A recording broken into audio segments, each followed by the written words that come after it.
Estimados amigos, buenas noches. Hoy día vamos a eh, llevar a cabo la sesión número 2 de este tercer módulo de Diplomado de Derecho Administrativo Sancionador. En esta oportunidad vamos a abordar un tema que es básicamente ya el, lo que caracteriza a nuestro procedimiento administrativo y lo que es objeto de nuestro estudio, ¿no? Es en sí ya la parte medular de este tipo de procedimientos. Habíamos dicho que en anteriores sesiones que hay otros procedimientos que no necesariamente tienen por efecto imponer una sanción, y justamente este es el procedimiento administrativo por excelencia, ¿no? Entonces, desde ese punto de vista es muy importante tener en cuenta y estudiar el tema del régimen de sanciones que se presenta durante este procedimiento. ¿Qué podemos decir del régimen de sanciones? En principio que podemos empezar indicando en qué oportunidad se da esta situación de sanción. Y es que la sanción tiene que venir en una oportunidad en la que ya ha habido una discusión y un debate sobre los puntos en controversia, ¿no? Para que se imponga una sanción, previamente la administración ha tenido que seguir un procedimiento, haberle dado la oportunidad al administrado para que formule sus descargos y tener convicción o medios de prueba para imponer una sanción o descartar este hecho, ¿no? Entonces, por eso es que, según esta lámina, podemos ver que la oportunidad para imponer la sanción es luego que el denunciado, o en este caso el administrado, ya ha presentado su descargo. Con su descargo o no, la administración ya está en aptitud para imponer una sanción previamente al examen que realiza de oficio de todas las pruebas, ¿no? Recordemos que el procedimiento administrativo sancionador es un procedimiento de oficio, y por ser tal corresponde a la autoridad administrativa que instruye el procedimiento realizar todas las actuaciones, todas las actividades, toda la recopilación de información necesaria para poder recabar datos y determinar, en todo caso, de ser el caso, la responsabilidad del administrado y por tanto la sanción a imponer, ¿no? Entonces, de más está decir que en esta etapa que se instruye el procedimiento, la autoridad administrativa va a tener la facultad no solamente de recibir, o en todo caso de solicitar y recibir los descargos de la parte del administrado, ¿no? Sino que también nuevamente podrá pues plantear alguna serie de diligencias, ¿no?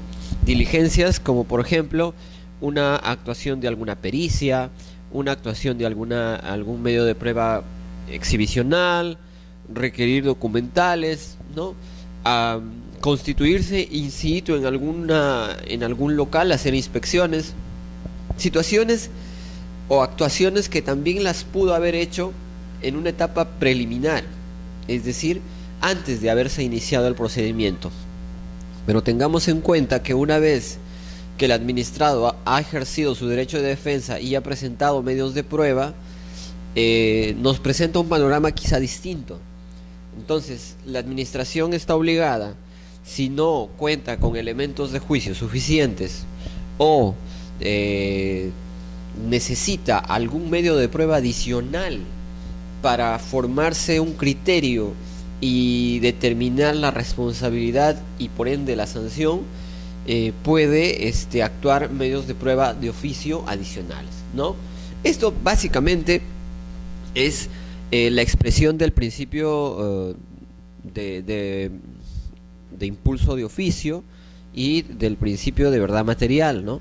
Recuerden que en clases anteriores habíamos discutido, bueno, y habíamos debatido sobre el tema de el principio de verdad material, que, que este principio es el que indica que la administración tiene que realizar todas las acciones de oficio para que pueda determinar la real, en todo caso pueda constatar la verdad de los hechos que se encuentran en discusión, ¿no? Entonces, si hay documentos que no le quedan, de repente no está claro todo, de repente tienes documentación que quizá le genera dudas, entonces ante esa situación está en la obligación de, en base al principio de verdad material, hacer o actuar diligencias, medios de prueba, requerir información necesaria para lograr llegar a la verdad de los hechos. ¿Y qué entendemos por sanción? En realidad, esta palabra sanción tiene como tal varias acepciones, ¿no? No necesariamente es desde el punto de vista que vamos a ver en esta etapa del procedimiento, no necesariamente tiene la acepción de ser un castigo, ¿no? No. También la palabra sanción es conocida y es utilizada muchas veces cuando el Poder Ejecutivo ratifica, firma, promulga un proyecto de ley aprobado por el Congreso, ¿no? Entonces, eso se llama sancionar, por ejemplo, sancionar una ley, una norma, ¿no? Es una actividad de sancionar normas, es la actividad por la cual el presidente de la República o el Poder Ejecutivo promulga una norma aprobada por el Congreso. Entonces, esa es una acepción, quizá desde un punto de vista del derecho parlamentario o desde un punto de vista de un tema constitucional. No obstante, para nosotros es importante tener una idea de lo que entendemos por sanción desde un punto de vista de un régimen sancionador, ¿no? Y justamente esta definición que aquí les traigo es una definición ya más desde el punto de vista de la materia que nos atañe. También es importante indicar que en derecho penal se ha desarrollado bastante este término, y creo que es la rama del derecho en la que más se ha escrito sobre esta situación. Sin embargo, en los últimos tiempos, dada la trascendencia del procedimiento administrativo sancionador, dado el desarrollo de los regímenes o los ordenamientos jurídicos administrativos en materia de procedimiento sancionador administrativo, hay ya bastante también literatura sobre el particular.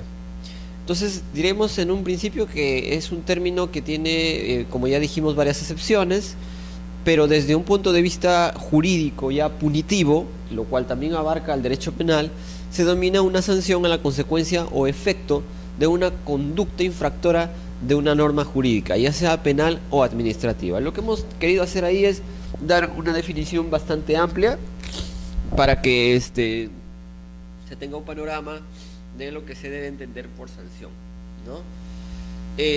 La doctrina también nos da algunas definiciones, ¿no? Como decía, hay bastante literatura ya sobre el tema, y básicamente en derecho penal es bastante y extenso el debate, las ideas, incluso hay depende la sanción desde el punto de vista filosófico, también tiene una evolución, ¿no? Desde el punto de vista histórico.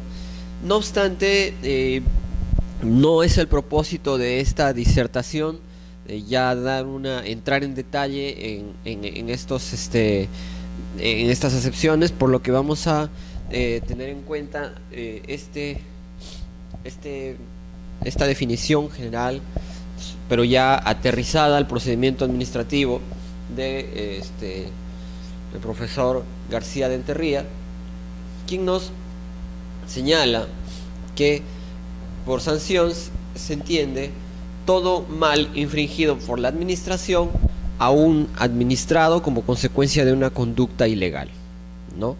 Es una definición bastante genérica, ¿no? Es una definición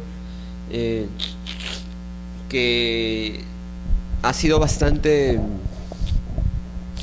ha simplificado bastantes términos aquí, ¿no? En principio es una situación desfavorable, ¿no? Lo que nos quiere indicar el autor, y que trae consigo una consecuencia ilegal. Una consecuencia para el administrado a partir de una consecuencia ilegal que haya, o de una conducta antinormativa, antirreglamentaria, antilegal que haya desarrollado el administrado. No vamos, como digo, a entrar más en detalle, porque podemos definir desde varios puntos de vista el tema de sanción, ¿no? Hay varias teorías, ¿no? Pero, por ejemplo, en derecho penal se desarrolla bastante el tema, pero aquí simplemente nos vamos a abocar a tratar el régimen de sanciones en el derecho administrativo sancionador peruano, sin que necesariamente entremos a un aspecto profundo sobre la sanción desde el punto de vista filosófico. Como decía, esta sanción es una situación desfavorable, ¿no? Es una situación desfavorable que consiste en varias actividades o varias situaciones, ¿no? Varias situaciones en las que puede llegar a encontrarse el administrado, ¿no? Por un lado, es la privación de un bien, ¿no? No necesariamente a través de una sanción suele privarse a un sujeto, a un particular, de un bien, ¿no? En doctrina también a esto le llaman revocar, ¿no? Revocar un bien, revocar un objeto, una cosa, ¿no? Diremos que también la sanción es un menoscabo que puede consistir en la privación o limitación de un derecho o la pérdida de la expectativa de uno, ¿no? Y aquí podemos dar algunos ejemplos, ¿no? Privación o limitación de un derecho. Tenemos el derecho, quizá, a libre tránsito. Bueno, no quizás, sí lo tenemos, de hecho.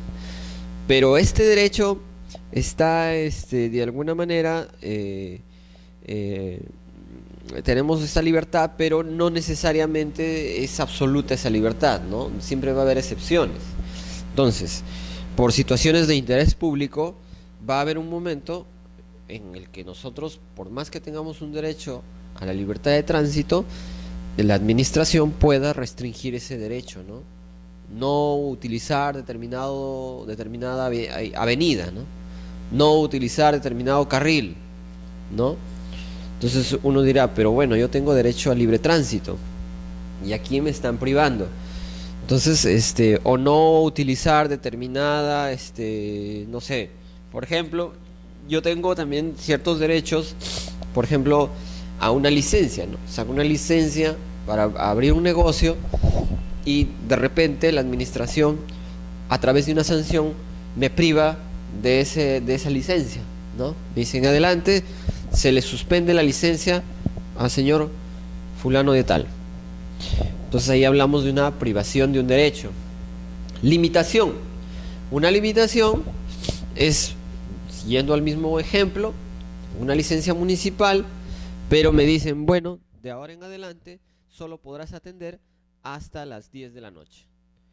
En adelante tienes que cerrar el negocio por una cuestión de, no sé, pueden haber miles de motivaciones que la administración pública pueda utilizar en cuestión de sanción. Depende el motivo, ¿no? Y respecto a la pérdida de expectativa de uno, básicamente esto tiene que ver con alguna suerte de licencia o algún trámite que un administrado puede realizar o está pendiente de realizar, ¿no? Yo me encuentro tramitando un pedido ante la municipalidad y durante el procedimiento se descubre que quizá yo presenté documentación falsa, ¿no? Documentación falsa, o presenté documentación con datos incorrectos, ¿no? Y falté a la verdad. Es decir, si esto fue una declaración jurada, di información que no era correcta, di información falsa. Entonces la administración, de repente, como una expresión de sanción, puede decir, bueno, imponer, archivar el caso o archivar el expediente a fin de que ya no se otorgue para que ya no se otorgue la licencia que yo estoy solicitando, ¿no? Es por decir un ejemplo.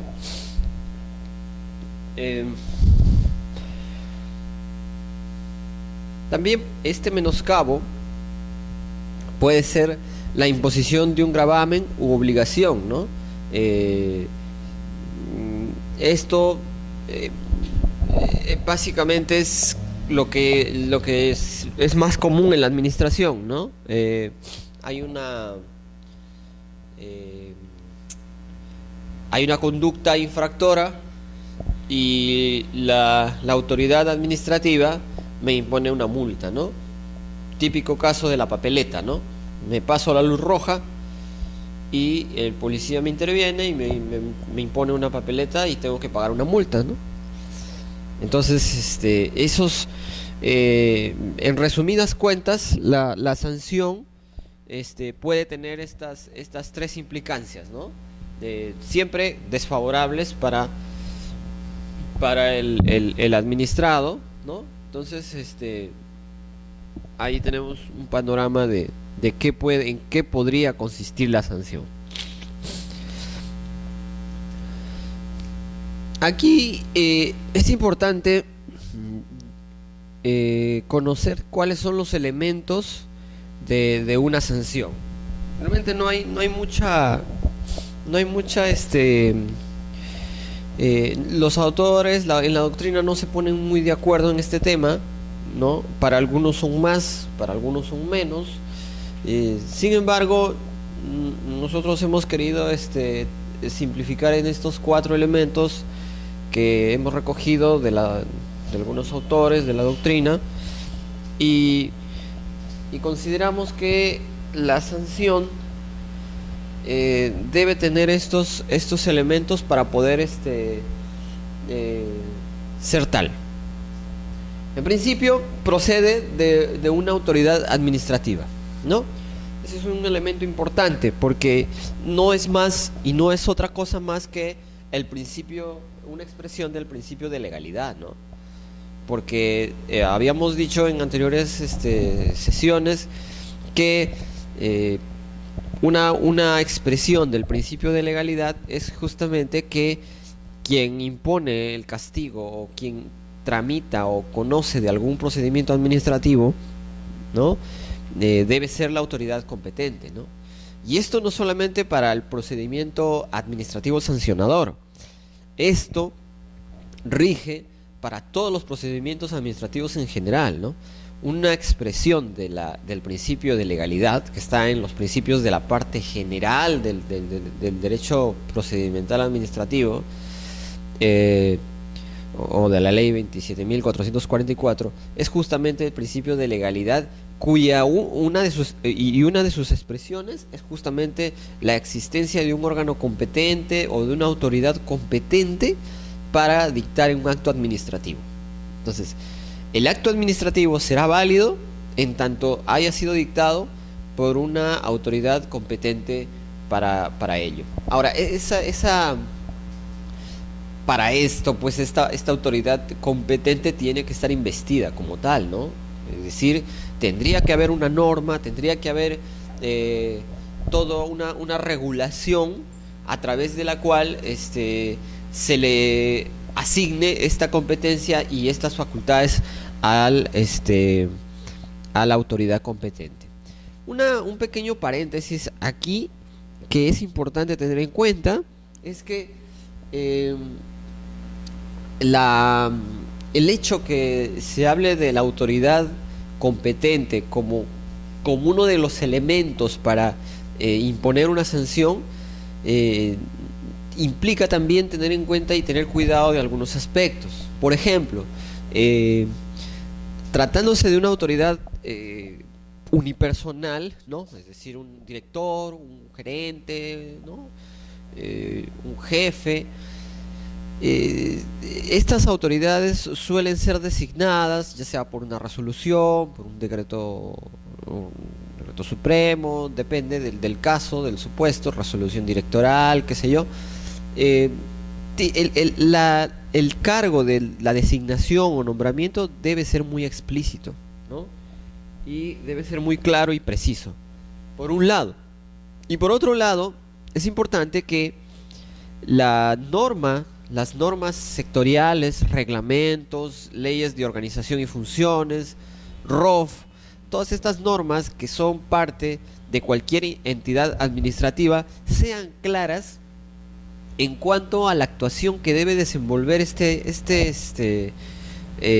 autoridad. Porque si no existe esa claridad o existe dudas respecto a su participación en determinada actuación, muchas veces los procedimientos administrativos, por más que hubieran sido seguidos de la manera más pulcra, pueden incurrir en vicios de nulidad, ¿no? Por ejemplo, tenemos una autoridad administrativa que tiene una resolución de designación, pero que no están delimitadas claramente sus funciones, no están específicamente enmarcadas en algún reglamento, en alguna norma, entonces va a haber problemas, ¿no? Quizá es necesaria la realización de alguna diligencia, ¿no? Por ejemplo, me pongo en el caso de un director que de repente decide realizar una inspección, decide realizar una actuación de alguna diligencia necesaria para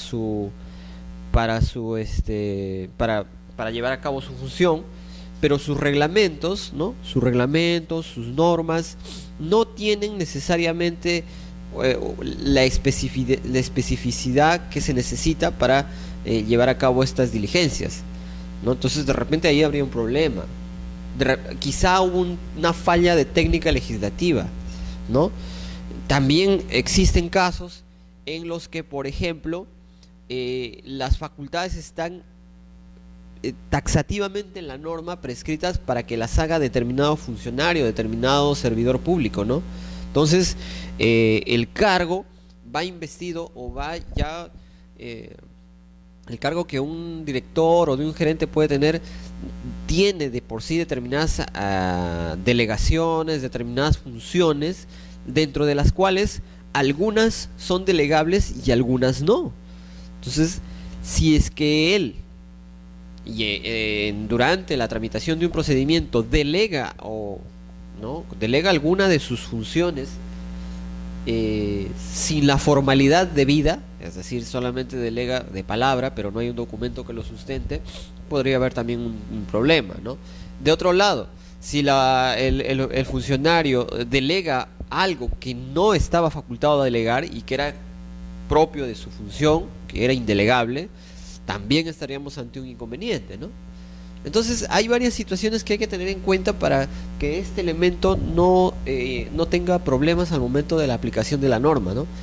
Otro aspecto importante que debemos rescatar aquí es que, bueno, por un lado hablamos de los gerentes, jefes, directores, órganos unipersonales, ¿no? Órganos administrativos unipersonales. También es importante que una vez que el administrado ya cesó en sus funciones, esto también se dé por las mismas formalidades por las cuales se designó, ¿no? De repente hay normas que prescriben que la designación debe ser a través de una resolución en el Diario Oficial del Peruano, publicada en el Diario Oficial del Peruano. De igual manera, también dispondrá que su cese o su renuncia o su destitución también sea por esta misma vía, ¿no? Depende de los casos y depende de la reglamentación. Pero hay muchas implicancias al respecto, ¿no? El típico y el ejemplo que siempre se coloca, ¿no? Que hay un gerente, un director que ya no está en funciones, pero sigue desarrollando actividades propias de su cargo, ¿no? Entonces, hay todo un debate, ¿no? Al respecto, hay todo un debate en la doctrina, en la jurisprudencia sobre este tema, ¿no? ¿Qué pasa cuando este funcionario, ¿no? A cargo de algún órgano administrativo, pese a haber ya culminado su encargatura o qué sé yo, sus funciones, continúa emitiendo actos administrativos, ¿no? Hay todo un debate al respecto, porque no sería tan problemático y no habría tanta gravedad si el asunto fuera pacífico. Es decir, si, por ejemplo, el director de una determinada oficina o de un despacho ministerial, qué sé yo, de alguna entidad administrativa, se va de vacaciones. Entonces encarga sus funciones, ¿no? A otra persona, puede ser un trabajador o servidor inferior jerárquico, o de repente otro servidor, y la encargatura solamente es por qué sé yo, 15 días, pero de pronto este funcionario encargado continúa firmando, continúa emitiendo documentación, pese a que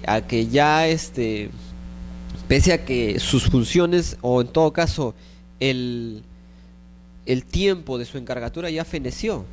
Entonces, ¿qué pasa con todos esos actos administrativos que siguió expidiendo y que firmó y como tal, y de repente estos ya tienen trascendencia en la ciudadanía, ¿no? Típico caso, por ejemplo, Ministerio de Transportes, dirección, por ejemplo, de estas oficinas que dan los brevetes, ¿no? Imaginemos que hay un director, un gerente, que es la persona encargada de firmar y de expedir los brevetes, las licencias de conducir. Durante su permanencia como encargado, firmó, por ejemplo, y expidió unos 1000 brevetes, pero fenece su encargatura y sigue una semana más emitiendo y expidiendo y firmando actos administrativos referidos a emisión de licencias de conducir. Y de repente en esa semana expidió unos 1000 más, ¿no? Unos 1000 brevetes, unas 1000 licencias de conducir. ¿Qué pasa con todas esas licencias de conducir? ¿Tendrá que verse perjudicado el administrado por esa actuación irregular del servidor público? Ojo, esto es muy importante, porque uno, cuando recibe el brevete, recibe la licencia de funcionamiento, no tiene, o en todo caso no existe, algún documento que te diga, oye, quien firma era un encargado que solamente iba a estar hasta el mes pasado o a la semana pasada. O sea, el administrado no tiene cómo saber esa situación, porque eso se da al interno. O sea, no necesariamente el administrado conoce que quien está firmando el documento, quien autoriza su emisión, es un funcionario investido con las facultades regularmente, ¿no? Entonces, habría que estudiar bien el asunto y, en el caso concreto, determinar cuál sería la situación, porque imaginemos en este caso, todas estas licencias, la pregunta es, ¿serían nulas? ¿Serían inexistentes? ¿Serían inválidas?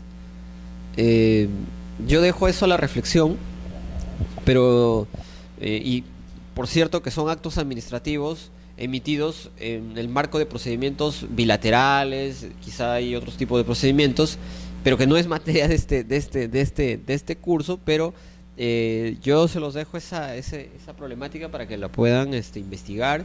En todo caso puedan revisar la norma y ver cómo se podría solucionar ese impasse, ¿no? Es un tema interesante.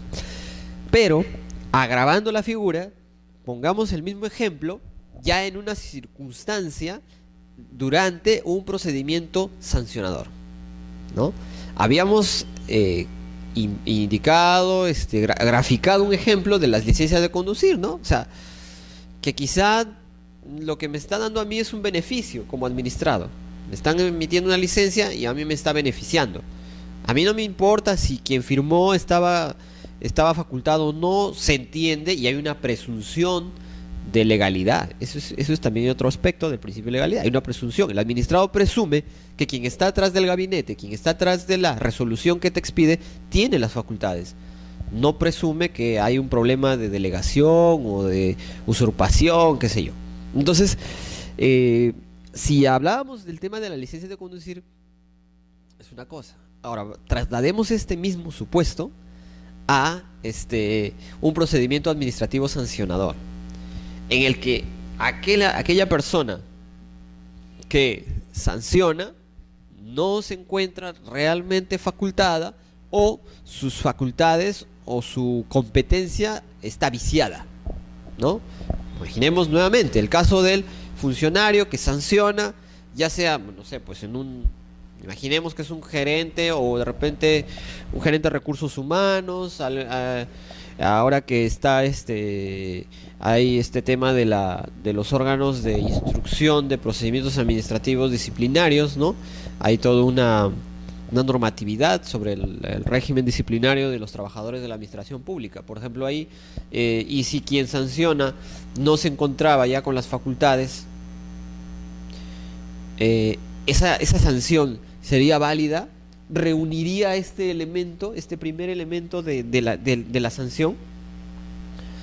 Nuevamente dejo para su consideración y en todo caso podríamos de repente hablar de una nulidad del acto administrativo.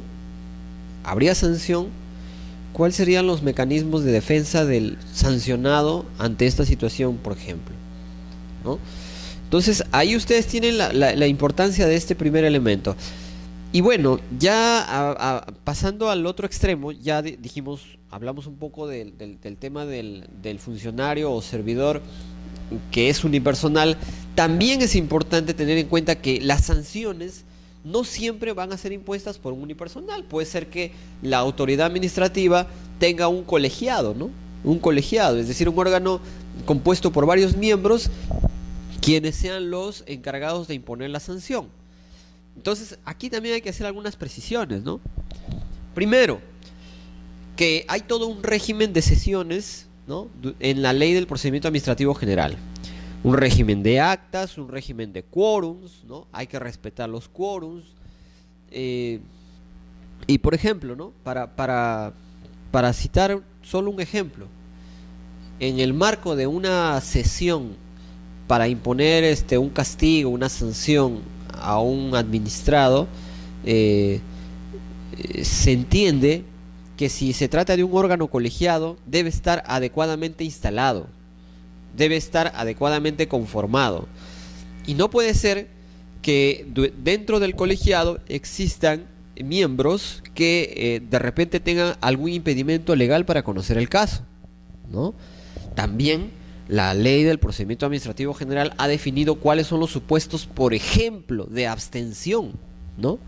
Porque una cosa es que este colegiado sea compuesto por varios miembros y tenga un presidente, por ejemplo, y otra cosa es que uno de ellos, no esté habilitado para dar una decisión respecto a ese caso en particular, porque quizá está en curso en alguna causal de abstención.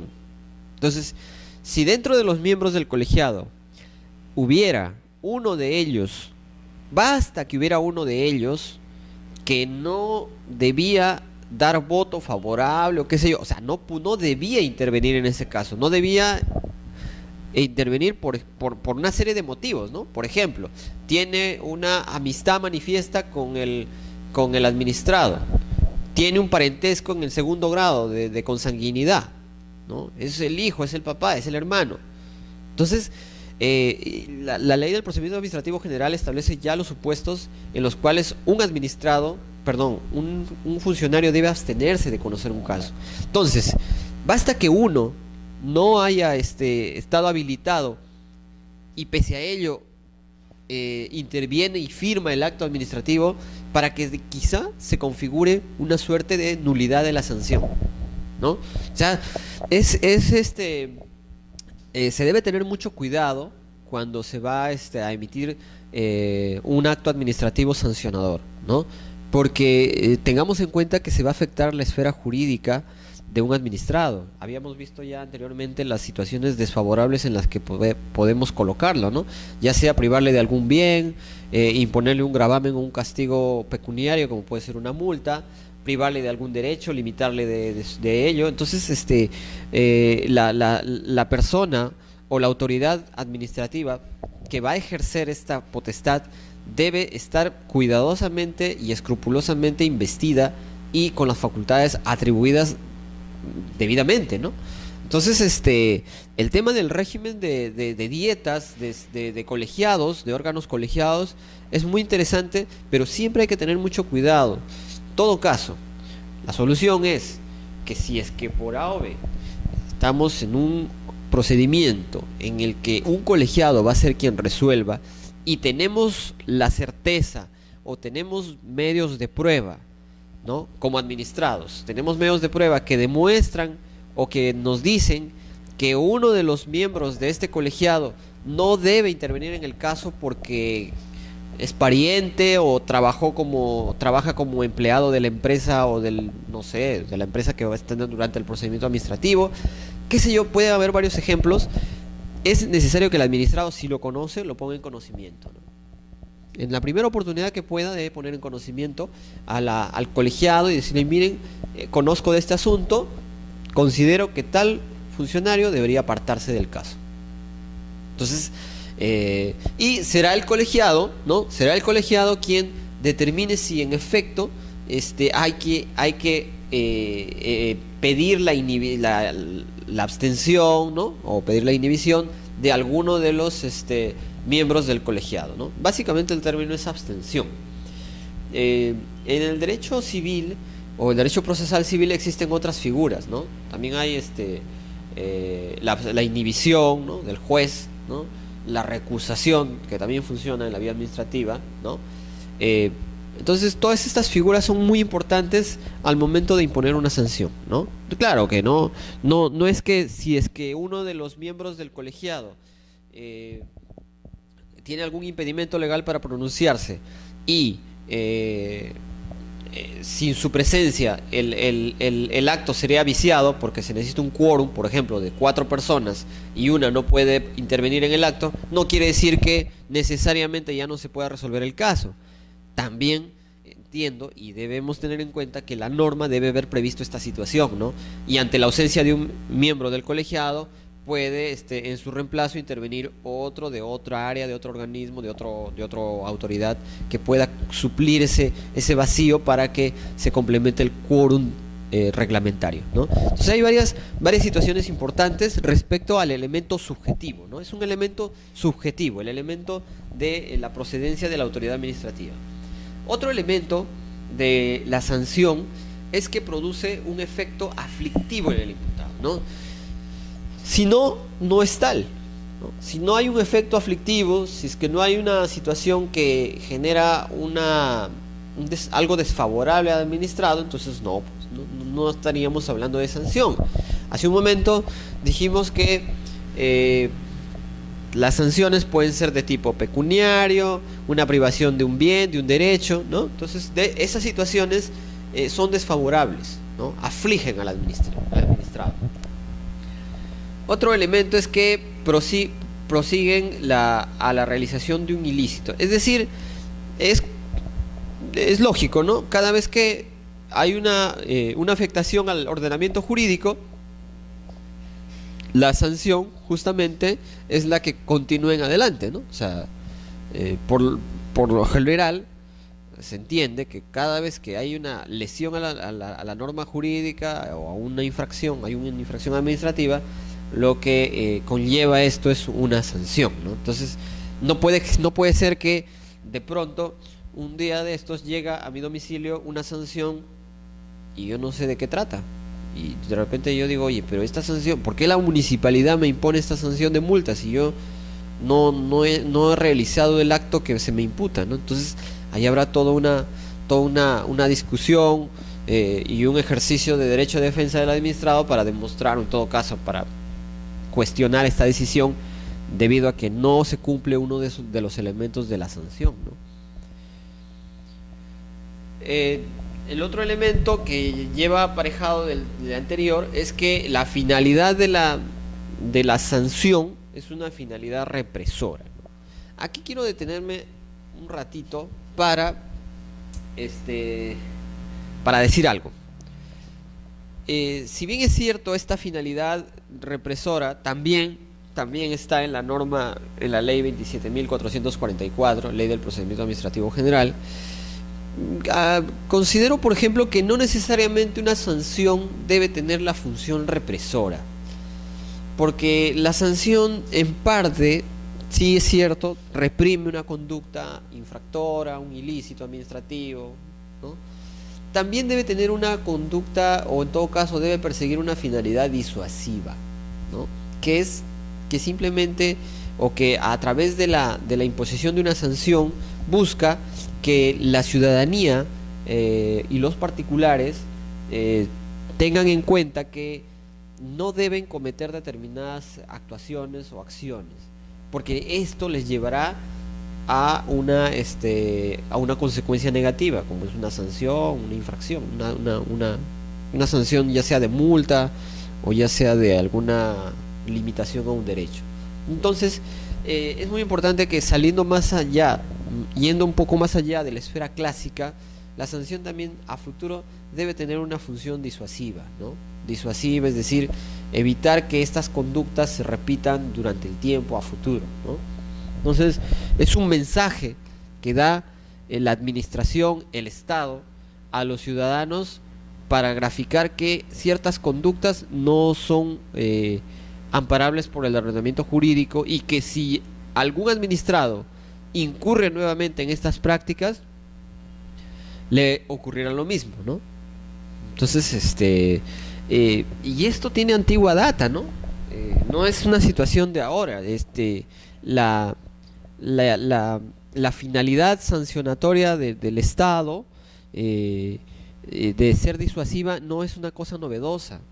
Recordemos que en la antigüedad, y no muy lejos, en la Edad Media quizá, para no ir tan allá, en la Edad Media la monarquía imponía castigos a quienes incumplían las normas, y esto ya desde un punto de vista penal, ¿no? Y los castigos muchas veces eran públicos, ¿no? Entonces, los castigos eran públicos justamente, eran un medio de propaganda, ¿no? Era una forma de decirle a la ciudadanía, miren lo que pasa a aquellos que cometen tales situaciones, ¿no? Típico caso de la Santa Inquisición, ¿no? Que durante la Edad Media, pues, ejerció una presión tanto en lo político como en la ciudadanía para castigar a determinadas conductas que a su criterio, o en todo caso a personas que a su criterio no estaban de acuerdo con los parámetros de la religión o del cristianismo, ¿no? Más allá de si es correcto o no, discusión del tema de religión, no vamos a entrar acá a detallar, pero lo que sí es importante decir es que la autoridad eclesiástica, porque llegó en todo caso la monarquía y hasta el clero, la iglesia, tenían bastante autoridad sobre los ciudadanos, ¿no? Entonces, basta que eras tildado como hereje, ¿no? O como alguna persona que había blasfemado, qué sé yo, ibas directo a un castigo, ¿no? Previo a tortura y todo eso, pero el castigo era público, y justamente la finalidad de que sea público, más allá de ser represora, era pues darle un mensaje a la ciudadanía que aquellos que son herejes, por ejemplo, terminan así, ¿no? Entonces, esa es la finalidad. Claro, no, esas situaciones no se busca que eso pase ahora, ¿no? Pero el efecto disuasivo de una sanción también debe tener, y también algunos tratadistas indican que el efecto de la sanción debe ser también educativo, ¿no? Que también tiene por finalidad concientizar al público, concientizar a los administrados que determinadas conductas están reñidas con el ordenamiento jurídico, ¿no? Entonces, claro, no es que ahora la autoridad administrativa va a hacer lo que hacía la Santa Inquisición, no es así, sino que simplemente la sanción tiene, coloqué esos ejemplos nada más para graficar cuál es la finalidad, en todo caso disuasiva, educadora, ¿no? Que busca tener una sanción y a los extremos a los que se llegó en alguna oportunidad, ¿no? Es muy importante saber un poco de ese tema para poder explicar uno de los elementos de la sanción, ¿no? Y bueno, esto es importante tenerlo en cuenta. Aquí también respecto a los tipos de sanciones, ¿no? Tampoco hay hay bastantes clasificaciones, ¿no? También aquí he extraído algunas una clasificación, he tratado de simplificarla, ¿no? La más una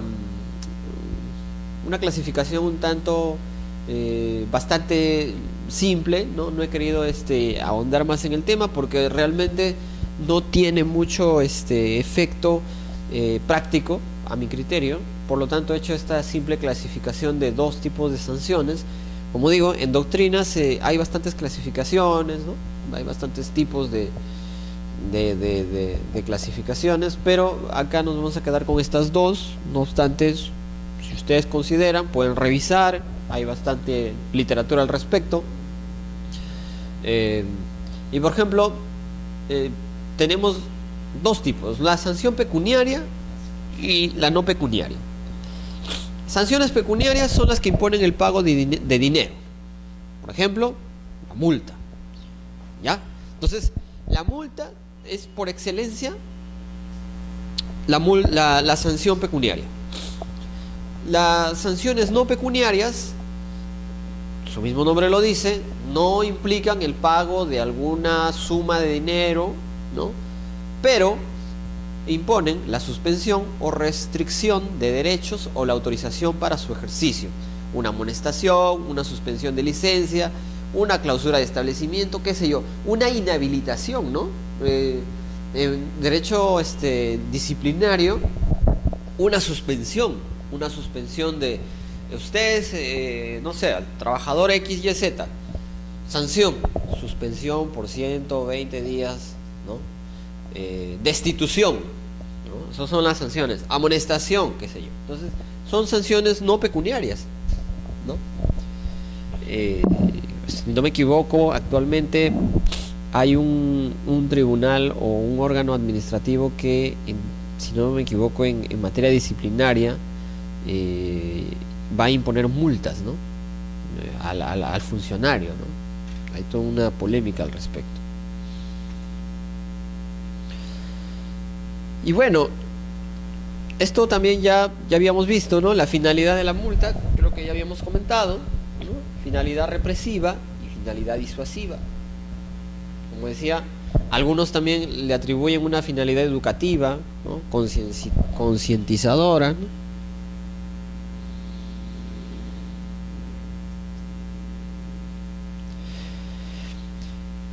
Y aquí entramos ya a un tema un poco más que amerita un análisis más específico, ¿no? El artículo 232.1 de la Ley del Procedimiento Administrativo General establece que las sanciones que se impongan al administrado también posibilitan, ¿no? También es posible la coexistencia, la convivencia entre una sanción y la reposición de la situación alterada por el mismo a su estado anterior, ¿no? Así como la indemnización por los daños y perjuicios ocasionados, los que serán determinados en el proceso judicial correspondiente. Este artículo es muy importante y genera... Este artículo, y lamentablemente, este artículo también ha generado muchas confusiones, mucha confusión en algún sector de legislación o normatividad dentro de la administración pública de nuestro país, ¿no? Por ejemplo, Pero antes de entrar ya en materia, antes de empezar a hablar de las medidas estas de reposición, quiero hacer un paréntesis para hablar un poco de la indemnización por daños y perjuicios. Si bien la norma, si bien esta ley marco prevé que el administrado tiene derecho a una indemnización por daños y perjuicios, ha sido explícito y ha sido muy cauto en indicar que estas indemnizaciones solamente se pueden determinar en un proceso judicial. Lo que está claramente diciendo aquí el legislador es que todo lo que son indemnizaciones, o sea, todas las situaciones de indemnizaciones necesariamente son en vía judicial. Es decir, no le ha dado competencia a la administración pública para establecer o determinar indemnizaciones. Eso ha reservado, ¿no?, al juez en un proceso determinado, un proceso civil. Y aquí quiero hacer mención un ejemplo. Mucho se critica y ha habido incluso intentos normativos, ¿no?, proyectos de ley, creo incluso, destinados a cuestionar el porqué de algunas instituciones, o en todo caso, por qué algunas instituciones no ordenan medidas como indemnizaciones, ¿no? Y esto puntualmente, ¿no? En el caso, por ejemplo, en derechos del consumidor, los casos que se ventilan ante el Indecopi, ¿no?, los procedimientos de protección al consumidor. Tienes a una persona que denuncia a un banco porque le hizo un cobro indebido de 200 soles. El Indecopi determina que en efecto el cobro fue indebido y sanciona a la entidad financiera con una multa, por ejemplo, y consecuentemente ordena que a la persona afectada se le devuelva el dinero de 200 soles que pagó indebidamente. Eso es por decir un ejemplo. Veamos que ahí coexiste una multa y una medida de reposición, ¿no? Porque eso es lo que nos está diciendo el artículo. Y muchas veces, y es por no decir siempre, los administrados suelen solicitar a la autoridad administrativa, en este caso al Indecopi, que ordene una indemnización. Entonces, evidentemente el Indecopi en su resolución va a denegar este pedido, ¿no?, porque no es atendible, porque la propia norma lo establece. Ahí está la norma. Entonces, y ahí entra la polémica, ¿no? Se discute mucho sobre por qué el Indecopi se lleva toda la multa, ¿no? O sea, porque esa multa no va a ir para el administrado, va a ir para el Indecopi, ¿no? Entonces, me refiero al administrado afectado, va al Tesoro Público. Y es que las multas, nuevamente, repito, no tienen un efecto indemnizatorio, ¿no? Aquí justamente este artículo hace una diferencia. Una cosa es sanción, otra cosa es medida de reposición y otra cosa es indemnización. No se puede confundir a la situación de sanción con una indemnización, porque legalmente eso no es viable. Legalmente hay todo un ordenamiento jurídico de indemnizaciones y de reparaciones civiles que está previsto en las normas civiles. Está en el Código Civil sustantivamente y procesalmente en el Código Procesal Civil, valga la redundancia. Entonces es un despropósito querer en principio pretender que la autoridad administrativa actualmente, y como está nuestro ordenamiento jurídico, que pueda ordenarme al administrado, además de una sanción, una medida indemnizatoria. Eso por un lado. Tampoco no es posible pensar que a través de una multa, ¿no?, se pueda otorgar una situación de reparación al administrado. Al menos según como está contemplado actualmente en nuestro ordenamiento jurídico, no es viable, ¿no? Entonces, yo recuerdo mucho que en alguna oportunidad incluso ha habido intentos legislativos, ¿no?, por decir no, que el Indecopi también dicte indemnizaciones, ¿no? Incluso cuando se aprobó el nuevo Código de Protección al Consumidor, el nuevo código que está rigiendo actualmente, Código de Protección y Defensa del Consumidor, También en algún momento se debatió el asunto de si debería el Indecopi dictar medidas indemnizatorias, ¿no? Lo cual posiblemente, digo, si hubiera sido viable en la medida que primero habría que modificar esta norma, la ley 27.444, por un lado, y segundo, habría que establecer si, en todo caso, quién va a dictar indemnizaciones, o el juez o la autoridad administrativa, y qué tipo de indemnizaciones puede dictar el juez y qué tipo de indemnizaciones podría dictar la administración. Se dan cuenta que podríamos estar entrando en un terreno bastante espinoso. Entonces hay que hacer esa pequeña diferencia. Desde ya este artículo es muy importante, pero también abre muchas confusiones cuando no se tiene una lectura sistemática y adecuada del mismo, ¿no?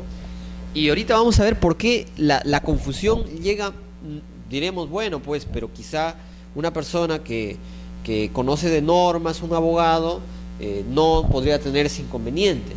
Y yo les voy a decir que lamentablemente instituciones incurren en errores, ¿no? Y si incurres en errores al no tener una interpretación adecuada de esta norma, ¿no? Es normal y quizás es entendible que el administrado particular que no conoce de leyes pueda incurrir en una situación de confusión y pueda pensar que la autoridad administrativa le puede ordenar una indemnización, ¿no? Ahí podemos estar de acuerdo. Pero ya que una institución, ¿no?, tenga problemas para diferenciar entre sanciones y otras medidas, y es un poquito más complicado, ¿no? Entonces, justamente, y espero que esta sesión sirva de alguna manera para tener un poco claro el panorama, ¿no? Generar más claridad respecto a lo que se debe entender dentro del régimen de sanciones por otro tipo de medidas que se le parecen. Entonces, resumiendo, no se puede confundir sanción con indemnización, ¿ya? Indemnizaciones por daños y perjuicios son medidas reparatorias que se dan en un proceso judicial y son competencia de un juez civil en este caso. Y como decía, hay otras categorías, por eso es que aquí nuevamente retorno. Este artículo nos habla de una exigencia de reposición.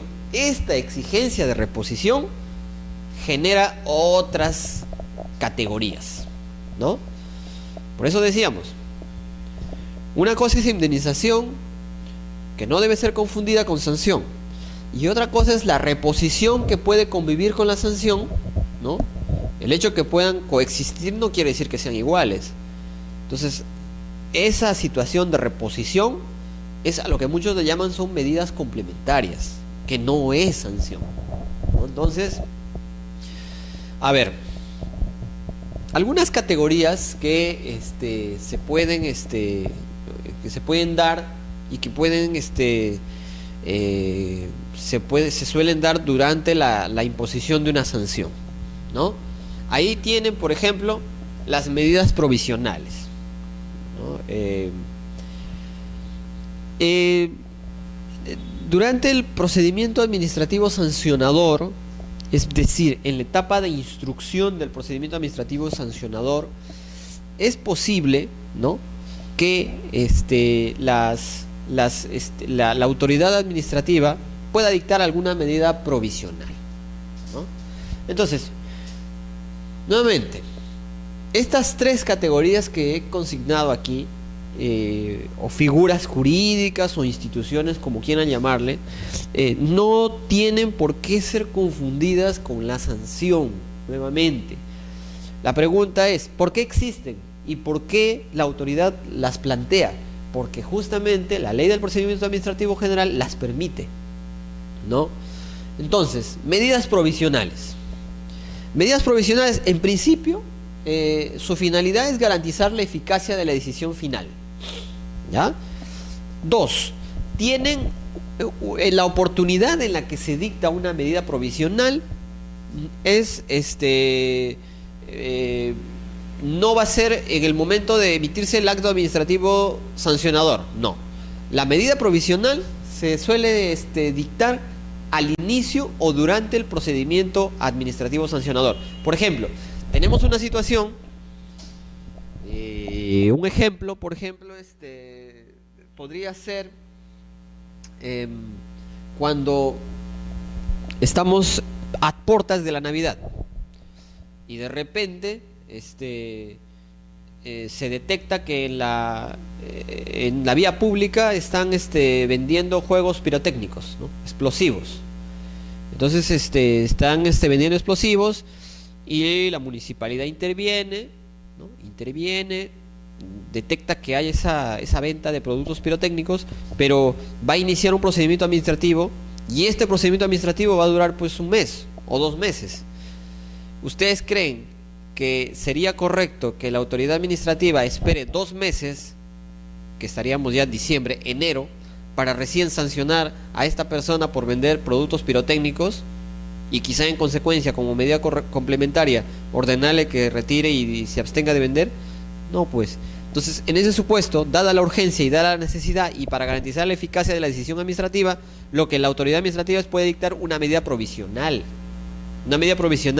de incautación, por ejemplo, un comiso. Decían, bueno, estos explosivos yo te los retengo, te los incauto y los voy a tener y te voy a privar de su venta, pero provisionalmente hasta que se decida tu responsabilidad en la decisión final. Esa es una medida provisional, ¿no? Que son de alguna manera, tienen su base en las medidas cautelares, ¿no? Es como una medida cautelar, ¿no? Pero es desde un punto de vista administrativo, ¿no? Entonces, esas medidas provisionales simplemente tienen como función garantizar la eficacia de la decisión sancionadora, que será a futuro recién. O sea, la oportunidad de dictar esta medida es durante o al inicio del procedimiento sancionador, ¿no? Tienen una naturaleza preventiva, ¿no?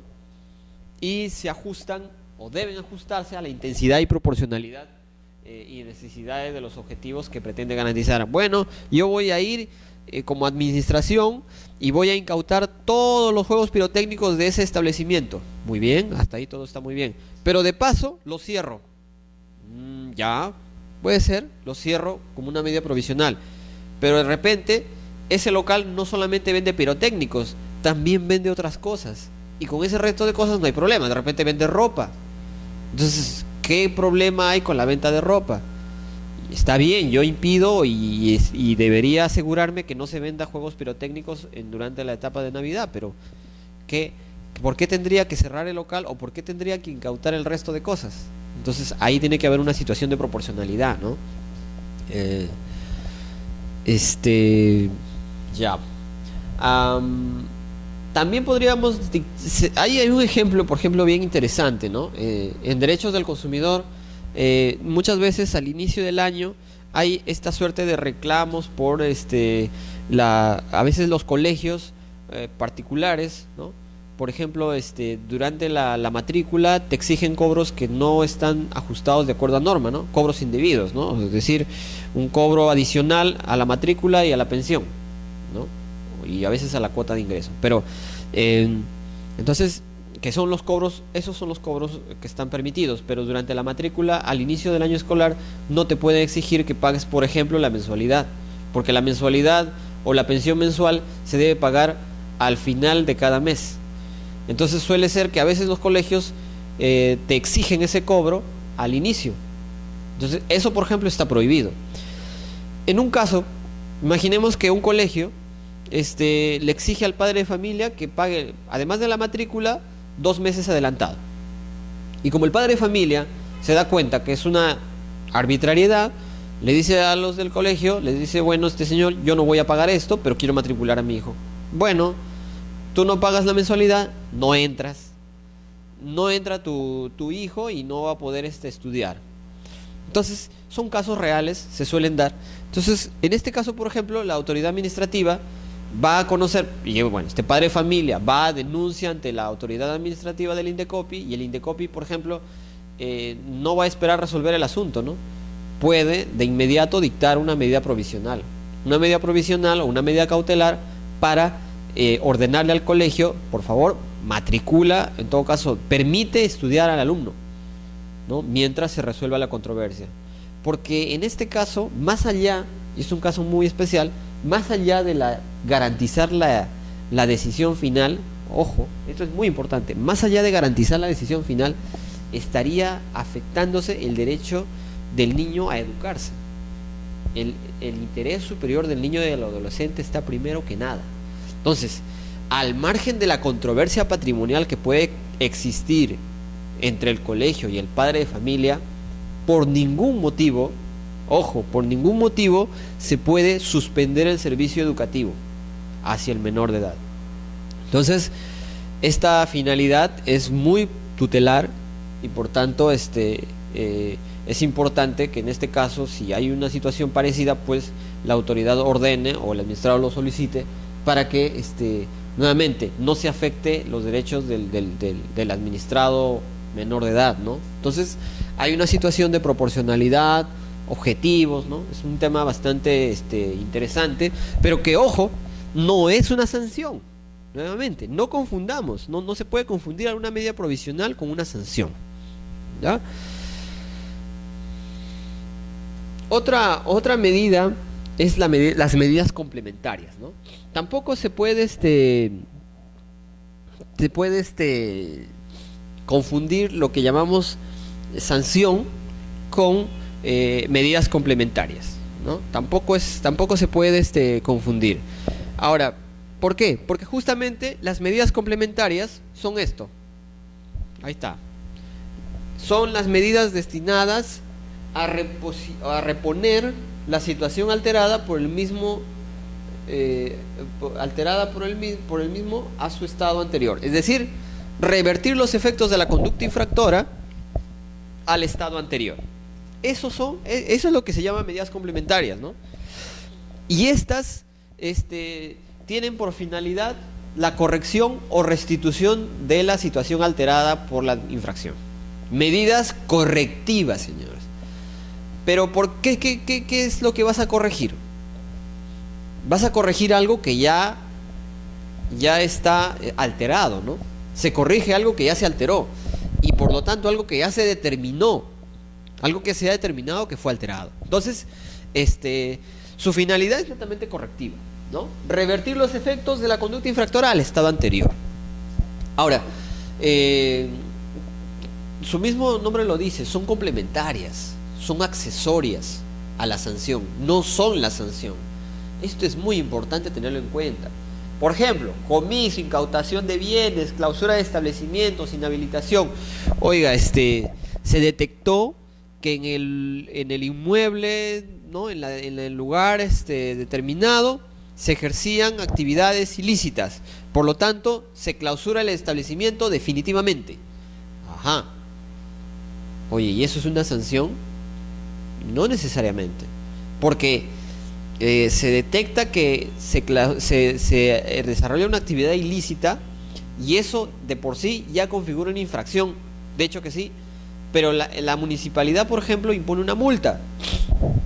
Y también, como complemento, dispone el cierre definitivo, la clausura definitiva. Pregunto, ¿pueden coexistir dos sanciones en un mismo procedimiento administrativo? O sea, si es que la municipalidad considera estas dos situaciones como sanciones, ¿está correcto? ¿Es válido eso? No estamos hablando del mismo hecho, del mismo fundamento y de la misma persona. ¿Eso no sería una triple identidad y por lo tanto un ne bis in idem? Entonces hay que tener mucho cuidado. La municipalidad ni cualquier entidad administrativa puede imponer dos sanciones en un mismo procedimiento. En todo caso, lo que podría haber es un concurso de infracciones, ¿no? ¿Y qué pasa cuando hay un concurso de infracciones? Creo que ya habíamos visto en la clase pasada, ¿no? Un concurso de infracciones, cuando se da una situación de concurso de infracciones, simplemente se debe imponer la multa más alta. Entonces, pero, señores, se da en la realidad que las municipalidades, algunas entidades administrativas confunden el hecho de sancionar con las medidas complementarias, ¿no? Entonces, y ahí quisiera pedir mucha mesura al tema, porque no puede confundirse una medida complementaria con con una sanción, una disposición sancionatoria, ¿no? Ahora, muchos me dirán, oiga, pero la municipalidad sí puede sancionar con el cierre. Ah, sí, muy bien. Una cosa será la sanción de cierre. Como sanción, claro, podría existir.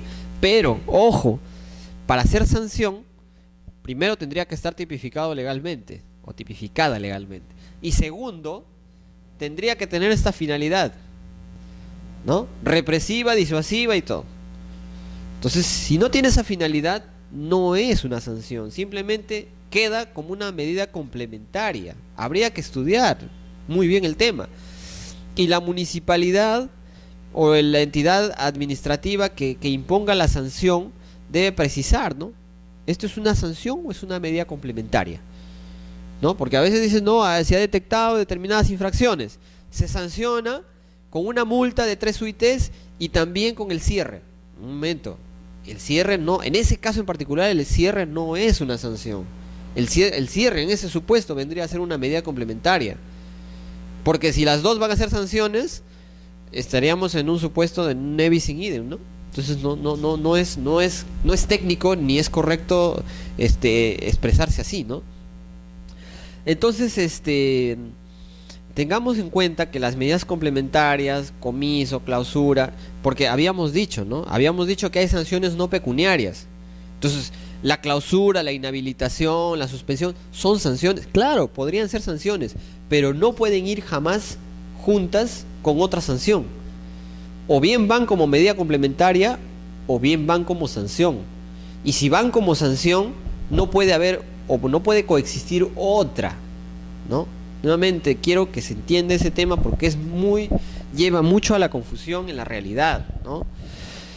También, así como hay medidas correctivas, también hay medidas restitutorias, perdón, así como hay medidas de incautación, comiso, también hay medidas correctivas, que estas medidas correctivas suelen ser las medidas restitutorias de obligación de dar o no dar. Caso típico, por ejemplo, de no sé, me pongo en un ejemplo de un regulador o CITEL, qué sé yo, que resuelve un reclamo del usuario.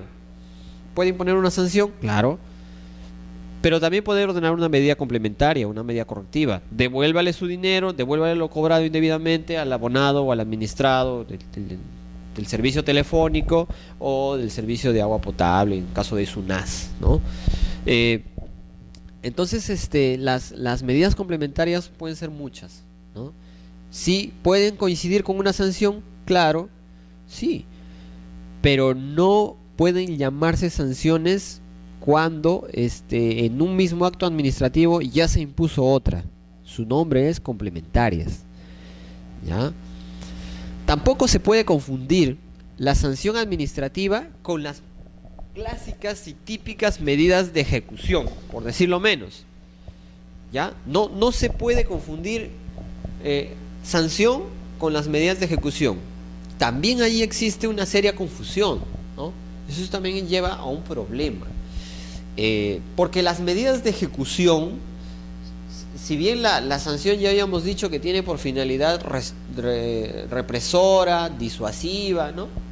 Las medidas provisionales tienen por finalidad garantizar preventivamente la decisión que se va a tomar a futuro, y las medidas complementarias tienen por finalidad corregir conjuntamente con otras. Pueden haber varias medidas complementarias, lo que no puede haber es una medida complementaria a la que se le llame sanción.